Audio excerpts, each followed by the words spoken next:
안녕하세요. 철학하는 로보공 철로입니다.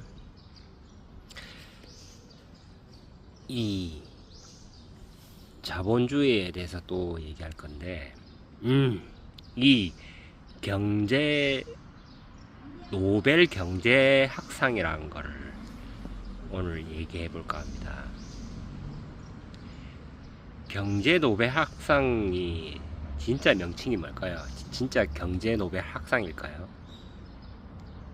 아닙니다. 이 경제 노벨 학상은 명칭은 우리가 그렇게 줄여서 쓸 뿐이지 진짜 명칭은 경제 노벨 학상이 아닙니다. 이거는 뭐 아까 AI한테 물어봤는데 무슨 스웨덴 중앙은행이 주는 상이라고 적혀 있습니다. 정말 경제 노벨 학상이라고 간편하게 안 적고, 이것은 왜 그렇게 쓸까요?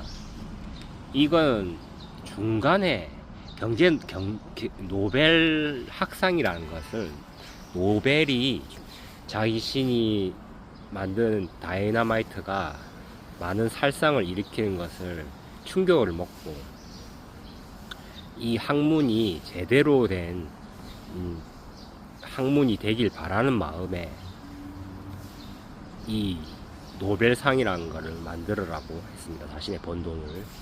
그래서 그 이자 수익을 가지고 그 정말 경제를 위한, 사람을 죽이는 게 아니라 사람을 위한, 사람들이 살 수 있는 진짜 과학을 하라고 만든 이념이 노벨상입니다. 근데 이 노벨상이 원래는 경제학상이 없었는데 사회주의가 나타나고 이 숫자 귀족, 이 자본가, 숫자 귀족들이 밀리는 상황이 됐을 때, 갑자기 이 스웨덴 중앙은행의 총재라는 사람이 이 자본주의를 옹호하는 사람이었습니다. 이 사람이 건의를 하고 추진하여서 이 경제학상에 우리가 돈을 댈 테니 이 노벨이라는 이름을 좀 빌려서 노벨학상에 경제학상을 넣자라고 추진을 한 겁니다. 그래서 뽑는 건 노벨 재단에서 뽑는데, 돈은 노벨 그 학 재단에서 주는 게 아니라 이 스웨덴 중앙은행에서 주는 겁니다. 이 중앙은행이라는 개념이 어차피 자본주의의 중심 개념이라서 자본주의 옹호론자들이 만든 겁니다. 그래서 이 경제학상이 만들어질 때 이 노벨의 이 가족들은 반대를 했습니다. 이 명예를 훼손시킨다고. 그 반대를 해서 노벨 학상이라는 단어는 못 쓰되, 일단 노벨이 지정하고 줄 수 있는 상을 만들기 위해서 그냥 약간 붙인 겁니다. 그래서 정확하게 노벨 경제학상이란 건 없고 노벨 경제학상이라는 비슷한 이름을 만들어서 그냥 편하게 노벨 경제학상이라고 그냥 자기들이 그냥 신문이나 이런 데 계속 떠넘긴 겁니다. 그래서 노벨 경제학상이란 건 없습니다, 실상은. 근데 지금 위상은, 노벨 경제학상은 되게 컸죠, 그때 사람들은. 이 노벨 경제학상을 주도했던 사람들이 이 자본주의 옹호론자 숫자 귀족들이었습니다. 왜 그랬냐? 그때 당시 사회주의가 갑자기 늘어나면서 이 자본가에 대한 배척심이 생겼습니다. 자본가 때문에 이 사람들이 죽어나간다. 그래서 정부가 더 강력한 정부를 만들어야 된다는 이 이념이 확산되면서 자본가는 위축이 됐죠. 그래서 이것을 이 스웨덴에서 이 노벨상이란 게 권위가 있으니까 이 권위를 빌려서 이 경제학상을 주면서, 경제학상을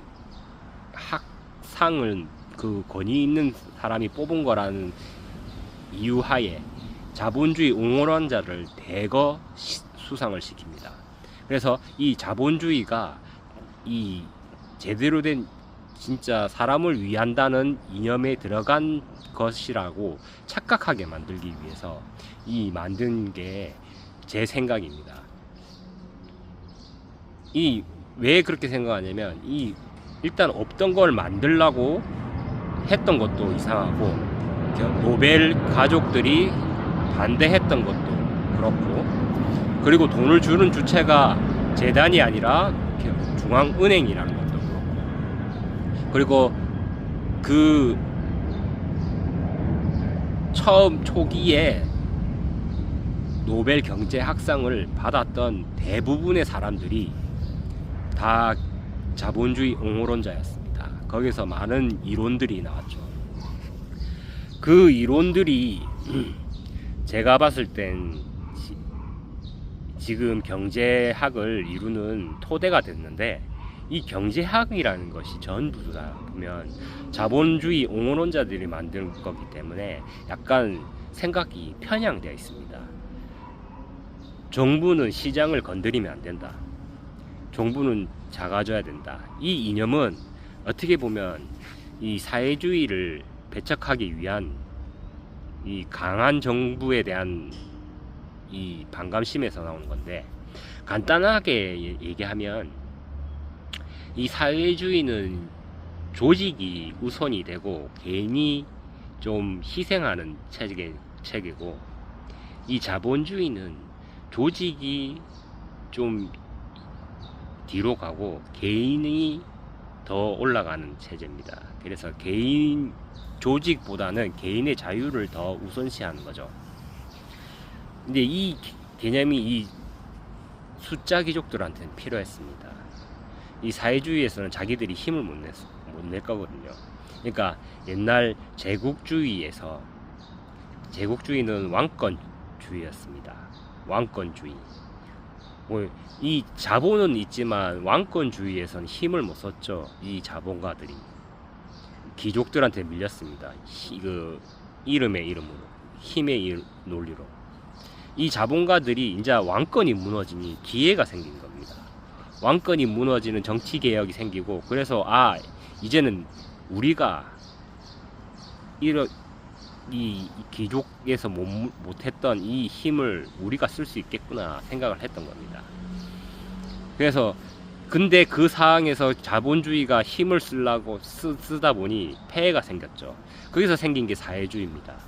사회주의가 이 숫자 귀족들, 이 자본가들의 이 논리는 잘못됐다. 이것 때문에 많은 사람들이 핍박받는다, 힘들어진다는 것을 이 자본가들은 또 위협을 느낀 겁니다. 이 사회주의에. 그래서 이 사회주의를 타파하고 이겨내기 위해서 이 자본가들은 여러 가지 술수를 씁니다. 거기서 이용한 게 노벨 경제학상인 거예요. 노벨 경제학상이 위험 있는 데서 나오면서 이 엘리트들이 이 자본가 사상을 약간씩 믿기 시작합니다. 이 엘리트들이. 그래서 그 믿는 사람들이 더 확산되고, 교육을 시키면서, 이 교육이라는 힘이 대단한 겁니다. 이 교육을 시키면서 점점 이 자본가의 힘들이 더 세진 거죠. 일단은 이 약간 음모론적이지만, 만약에 이 가스라이팅이라는 게 엄청 무서운 게, 이 사람들이 이 말한 주체가 정말 사실인지 아닌지는 아무도 모릅니다. 이론일 뿐입니다. 모든 현상에 대해서 이론은 가설이지 확정이 아닙니다. 확정이 아닌데 그냥 그것은 이것이 아닐까라는 이 가설을 갖다가 진실로 믿어버리면 이게 모든 게 뭐라고 해야 되나, 나쁘게 흘러갈 수 있는 거죠. 그리고 그 사람들의 의도대로 돌아갈 수 있는 거죠. 이 자본주의 옹호론자들의 이 교육을 받은 사람들은 자기들의 이 말이 맞고, 그 의도 속에 숨은 속내는 이 숫자 귀족들의 힘을 가지기 위한 거였습니다. 정부의 힘은 낮추고 숫자 귀족들의 자신의 힘을 늘리기 위해서는 여러 가지 그 의도를 위해서 노벨 경제학상을 만들었고, 그것을 교육에 들어가게 만든 겁니다. 제가 예전에 말했듯이 이 숫자 귀족들이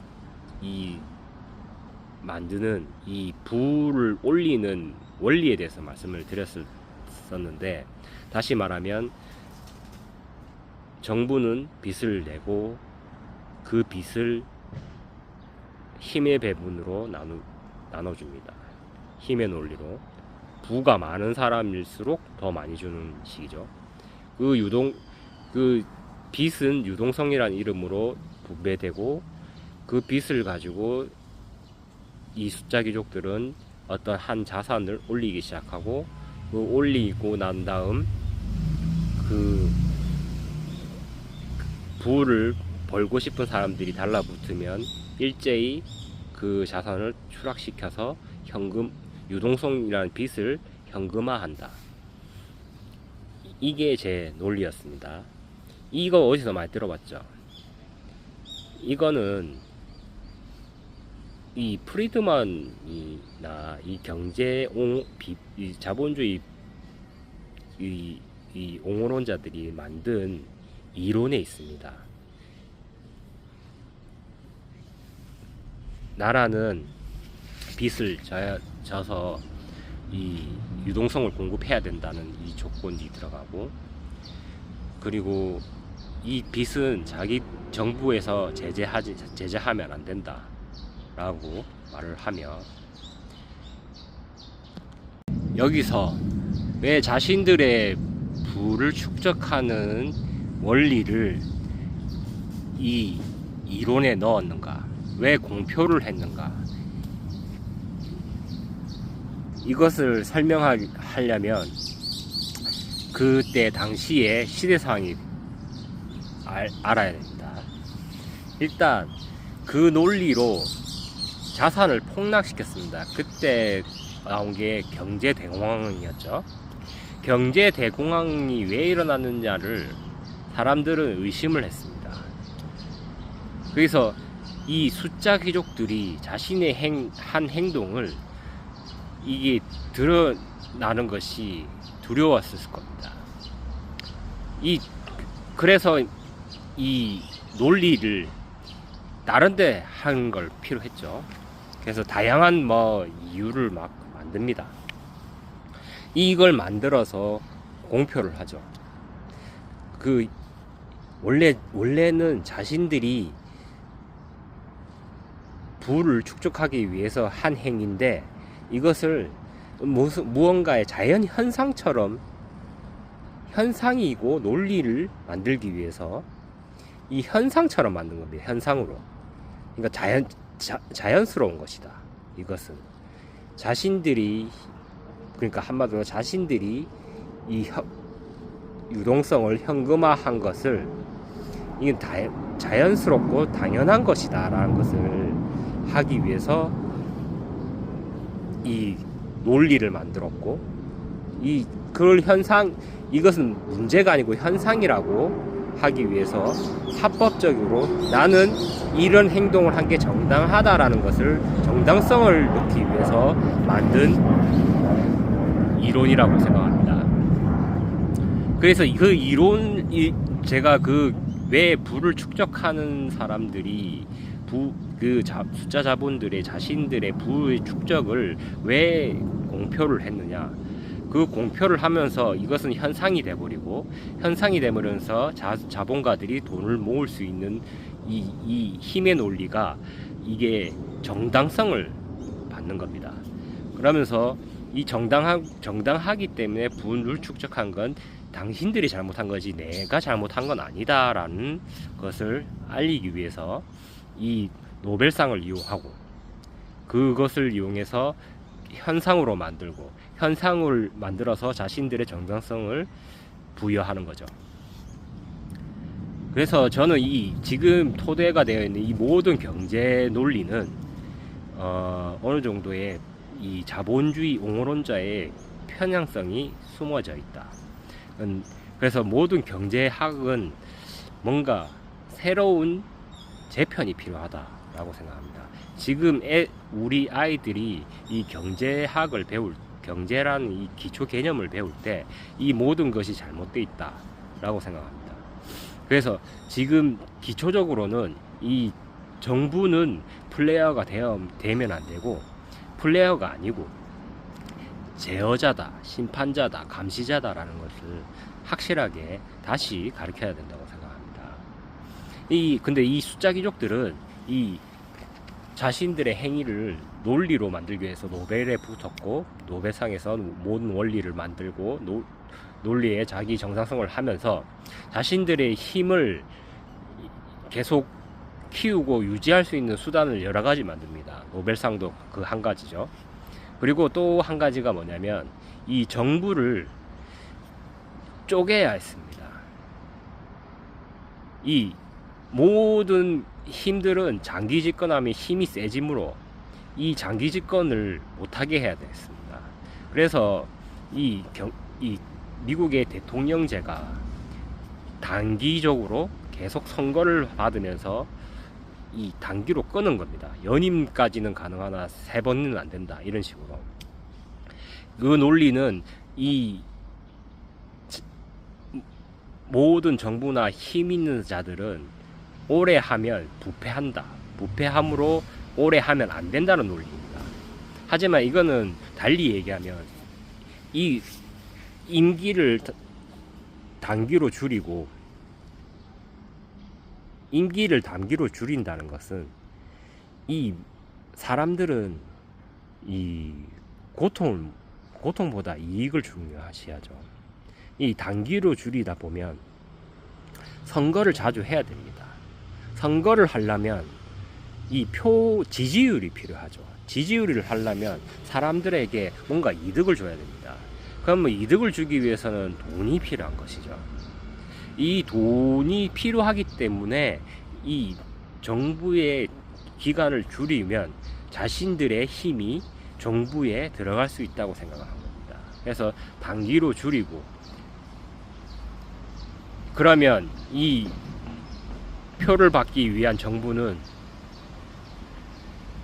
이 국민들에게 뭔가 단기적인 이득을 주는 정책을 필 수밖에 없고, 이 정책을 필요해서 정책을 위해서는 돈이 필요하기 때문에 이 사람들은 이 정부의 이 장기 집권을 막은 겁니다. 뭐 설명을 막 잘 하고 싶은데 이 머릿속에 있는 게 이렇게 잘 표현이 안 돼요. 그러니까 한마디로 그냥 노벨상도 그렇고 이 정부의 이 장기 집권을 막은 것도 숫자 귀족들의 힘을 넣기 위해서 그렇습니다. 왜냐하면 단기로 끊어야 선거를 자주 하고, 선거를 하려면 국민들에게 사탕을 쥐어줘야 되기 때문에 절대 이 자본주의 이익이 되는 이 부를 계속 나눠줘야 된다. 그러면 우리의 힘이 필요할 것이다, 정부는. 그러면서 정부는 점점 이 숫자 귀족들에게 점점 휘둘리게 되는 거죠. 그러니까 힘이 약해지는 거죠. 그래서 이 사람들은 이 숫자 귀족들은 이 정부의 힘이 강해지는 걸 되게 견제합니다. 자신들의 이익을 뺏어갈지도 모른다는 생각을 가지고 있는 거죠. 그리고 단기로 줄이고, 우리나라 같은 경우는 아예 연임도 못하게 합니다. 이렇게 연임을 못하게 하는 것은 숫자 귀족들이 좋아할 수밖에 없죠. 모든 이 미래로 나아가기 위해서는 고난과 역경이 필요할 때가 있습니다. 뭔가 손해를 볼 때가 있는 거죠. 이거를 이겨내고 그래야 장기 비전이라는 것이 됩니다. 뭐든지 우리가 아시겠지만 일이라는 게 술술 계속 잘 풀릴 수는 없습니다. 봄, 겨울, 가을, 봄, 여름, 가을, 겨울을 겹치는 이 시기가 있는 거죠, 언제든지. 하지만 이렇게 단기로 끊어버리면 사람들은 자기한테 좋은 쪽으로 유리하게 표를 던지기 때문에 계속 봄이 될 수밖에 없습니다. 이거는 자연현상이 될 수가 없습니다. 이 봄 하다가는 언젠가는 큰 겨울이 긴 빙하기가 올지도 모릅니다. 그 산불, 옛날에 미국의 산불이 되게 계속 크게 난 적이 있습니다. 그 때문에 문제가 많았죠. 거기서 결론이 뭐였냐? 산불을 예방하기 위해서 작은 산불을 계속 막으니까 그게 큰 산불로 돌아온다는 거였습니다. 그러니까 계속 자연적으로 생긴 불은 자연적으로 재화되고 스스로 힘으로 이겨낼 수 있어야 큰 불을 막을 수 있다는 거죠. 우리는 모든 조그만한 고난과 역경이 있어야 됩니다. 그래야지 큰 고난과 역경이 오지 않을 수 있죠. 근데 그 고난이 단기로 임기를 줄이면 고난과 역경은 이게 언젠간 이익만 찾던 사람들이 계속 이익만 찾는 정당만 지지하면서 이렇게 가다가는 언젠가는 큰 화가 올 겁니다. 지금 일본의 잃어버린 30년 같은. 근데 이 일본의 잃어버린 30년은 제가 생각에는 뭐 다른 의미가 있는 것 같은데, 그거는 그때 전에 음모론에 얘기했었고, 일단 이렇게 이 숫자 귀족들이 정부의 힘을 자르고 막고 자신들의 힘을 위해서 만든 모든 수단이 이 노벨상과 이 정권의 단기성과 이 연임을 못하게 하는 이 문제, 이거를 다 만들어 간 겁니다. 그래서 지금 이 숫자 귀족들이 이 모든 것을 가져갈 수 있었던 거죠. 이렇게 가다가는 언젠가는 끝내 자멸밖에 없습니다. 만약에 이 돈이란 것은 썩지 않고 저장이 되고 대물림할 수 있죠. 옛날에 서양 속담에 이런 게 있어요. 자식들에게 물고기를 주지 말고 물고기 잡는 법을 가르쳐줘라. 이 속담에서 제가 생각했던 건, 이 물고기는 썩습니다. 그래서 이 만약 호수나 강에 있는 이 물고기를 다 잡아들이면 다 못 먹죠. 썩어버리니까. 그래서 조금씩 먹을 수밖에 없습니다. 근데 만약에 이 자연 법칙에서 썩는 게 사라진다면 어떻게 될까요? 그러면 물고기를 아무리 잡아도 썩지 않는다고 생각하면, 지금 이 사람들이 만약에 내 자식들에게 이 물고기를 평생 먹을 수 있게 다 잡아드릴 겁니다. 그리고 이 내 자식뿐만 아니라 내 자손의 자손, 내 핏줄들이 더 많이 할 수 있게 이기심을 부리겠죠. 대대손손 먹게. 그러면 이 호수나 이 강에 있는 물고기는 남아나지 않을 겁니다. 끝내는 다 없어지겠죠. 원래는 이 물고기들은 자생해서 자기들이 스스로 자식을 놓고 하면서 이 개체 수를 유지를 할 텐데, 이렇게 싹 잡아들이면 어떻게 될까요? 물론 자신들의 대대손손 자식들은 먹고 살 수 있겠죠. 근데 그 끝은 있다는 겁니다. 만약에 내 자손들에게 물고기를 잡지 않고 물고기 잡는 법을 가르쳐줬다면 물고기의 수는 늘 일정했을 거고, 자손들은 물고기 잡는 법을 배워서 물고기를 잡으면서 계속 이어졌을 겁니다. 물론 다른 사람보다 못 잡을 때도 있고 더 잡을 때도 있었겠지만, 이 잡은 물고기들은 늘 그대로 있고 우리는 그걸 취하는 거기 때문에 영원히 마르지 않는 황금알을 낳는 거위를, 알을 계속 얻을 수 있었던 거죠. 근데 이 돈은 다릅니다. 돈은 썩지 않기 때문에 이 부를 다 가져가는 거. 그럼 유동성을 계속 풀면 돈을 만들면 되지 않겠느냐. 그것은 한계가 있다는 겁니다. 계속 돈을 풀어갖고 이 부는 점점 커질 것이고, 이 부풀은 배는 일부의 그 숫자 귀족들이 다 가져갈 것이며, 다수의 점점 많은 다수들이 핍박받을 겁니다. 언젠가는 터질 일입니다. 물고기가 한정되어 있고 그걸 다 잡으면 다시 할 수 없듯이, 황금알을 낳는 거위를 배를 자르면 그 다음부터는 황금알을 얻었듯이, 이 자본주의가 계속되면 이 자본은 언젠가는 이 숫자 귀족들이 다 팽배 다 가져가고, 이 피지배층은 이 숫자 노루 귀족들에게 이용당하는 것밖에 되지 않습니다. 물론 나중에 언젠가는 그게 터질 겁니다. 그 터지면 사회 혼란이 오겠죠. 많은 사람들이 죽어나갈 수도 있습니다.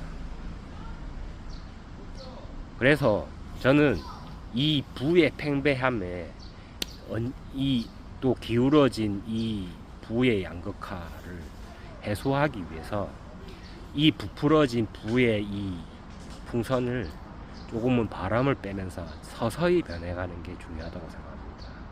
그래서 공배주의라는 생각을 하고 있습니다. 사회주의처럼 큰 정부를 만들어서 개인의 자유를 아예 억압하는 게 아니라, 자본과 이 숫자 귀족들이 스스로, 그러니까 부와 명예를 뜯고 부와 권력에 이 융합되어 있는 걸 뜯어서 이 숫자 귀족들이 부를 얻으려면, 부를 포기해야 권력을 잡을 수 있고, 부를 포기해야 명예를 잡을 수 있는 이런 사회를 만들어서 이 팽배해진 부를 점점 줄여야 된다. 우리는 지금 부채의 삶을 살고 있습니다. 부채는 미래 소득을 땡겨오는 거죠. 언제까지 땡겨올 수 있을까요? 지금 벌써부터 선진국들은 저출산으로 해갖고 사람 수를 줄이고 있습니다. 미래 세대들은 이제 자멸하는 거죠. 왜냐? 지금 현재 세대가 미래 세대의 소득을 다 땡겨왔거든. 그 소득이 없어진 미래 세대들은 모든 걸 포기하고 자주적으로 스스로 목숨을 끊으려고 하고 있습니다. 자멸입니다. 이건 지구상의 인간을 없애기 위한 자멸인 거죠. 바꿔야 됩니다. 지금부터. 팽배해진 부를 조금씩 줄이면서 이 숫자 귀족들이 자신의 부를 놓고 권력을 찾든지, 자신의 부를 내려놓고 명예를 찾든지, 이렇게 이 부를 포기하게 만들어야 됩니다. 이 사회주의는 강압적으로 이 모든 부를 다 뜯어서 공동화하자는 거였지만, 저는 다릅니다. 이 공배주의는 숫자 귀족들이 스스로 이 권력과 부를 뜯어놓음으로써 자신의 부를 내려놓고 권력을 찾든지, 자신의 부를 내려놓고 명예를 찾게, 이 부가 점점 줄어들 수 있게 만드는 겁니다. 그래서 우리가 말하는 강이나 호수의 물고기가 그 개체수가 계속 유지되도록 노력하는 거고, 황금알을 낳는 거위가 계속 알을 낳을 수 있게 만들기 위한 겁니다. 말이 길었습니다만, 지금의 모든 사항은 숫자 귀족들의 노름에 우리가 놀아나고 있다는 것은 좀 알고 계시길 바랍니다. 이상입니다.